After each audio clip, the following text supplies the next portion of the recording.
This is what really concerns me. As the former Indianapolis police chief and public safety director, Troy Riggs saw crime and poverty firsthand.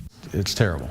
A lead researcher on this study, even he tells me he was surprised by the numbers. I had a suspicion that poverty was dramatically rising, but I don't think anyone that participated in the study understood how alarming that rate is. That rate he's referring to, an increase from 11.8% in 2000 to 21.3% in 2015. That equates to over 175,000 Indianapolis residents, 30% of which are children. But it's not just Indianapolis. The same goes for 10 other major cities in Indiana. Carmel, Fishers, Evansville, even Bloomington saw an increase in poverty too. But as Riggs points out, let's realize these are human beings. And who realizes that more than Wheeler Mission Ministries? And they walk through the door, Stephanie, often with a look on their face of hopelessness. Many of them, like I said, have never been ever into a homeless shelter.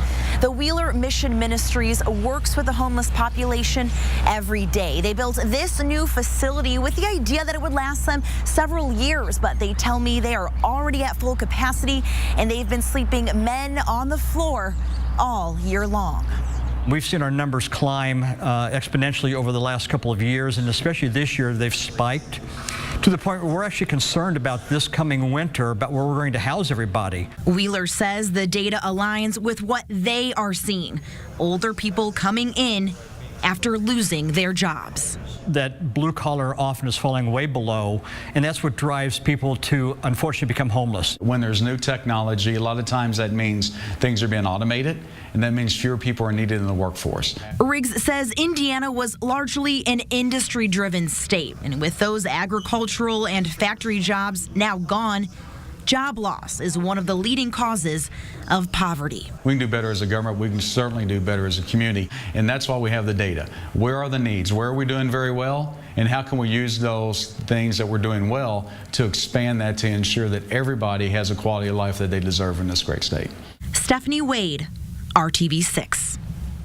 And a person is considered to be living in poverty if they make less than $11,000 a year, according to federal regulations. In the last 15 years, the city saw more than 89,000 new residents, but during that same exact time frame, poverty grew by 85,000.